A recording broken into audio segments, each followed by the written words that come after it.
All right, so for some ease of communication, I'm gonna call one wire wire 1. I'm gonna call the other wire wire 2. And the first thing to do is to draw in the magnetic field that one wire creates. I can choose either wire I want to. I'll choose wire 1. So I'm going to use colors that'll help a lot. So blue represents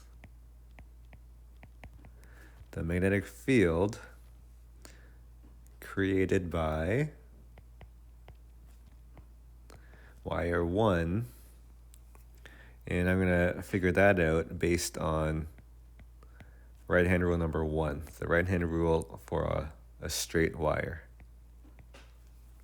So I stick my thumb in the direction of the current of wire 1, which is up in a hitchhiker position, and then I visualize my fingers wrapping around the wire, and my fingertips would go into the page when it hits wire, at the region where it hits wire 2.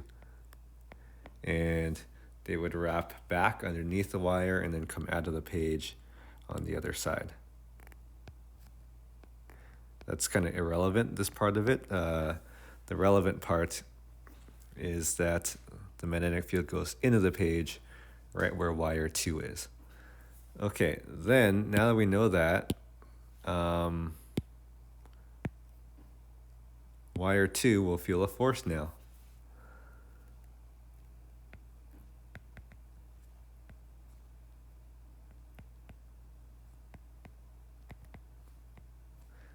It's called a magnetic force.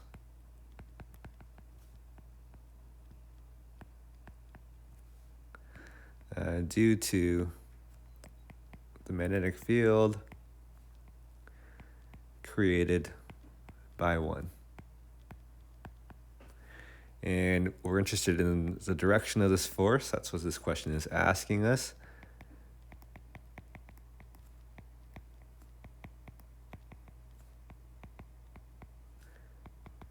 And that's going to be based on right-hand rule number 3.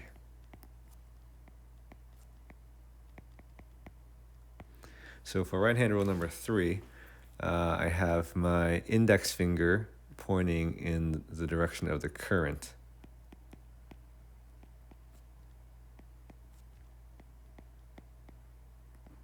Which is down for wire number 2. And then my middle finger will point in the direction of the magnetic field.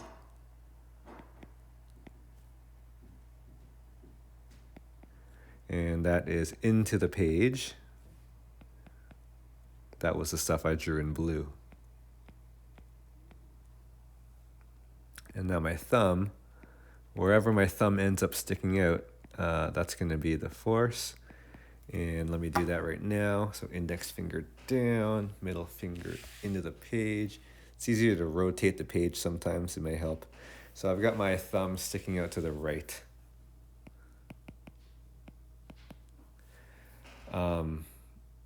So that's going to be the magnetic force.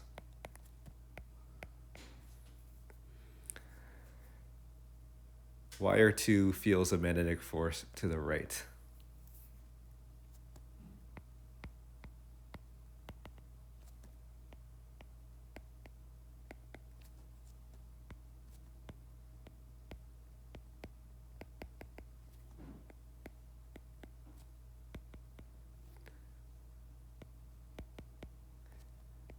Now, I could repeat this whole explanation for the other wire. So just kind of reverse the roles of the two wires. But it's just gonna end up being the opposite. And I don't, the quick way to explain it is Newton's third law, actually. Okay, the reaction force is gonna have to be equal and opposite. So that's how I'll do it. It's a lot quicker than going through the entire argument again with the two roles of the wires reversed.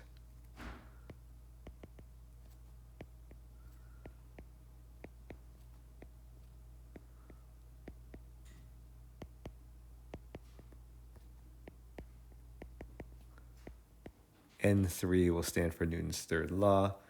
So the question asks, will they attract or repel? The answer is they will repel.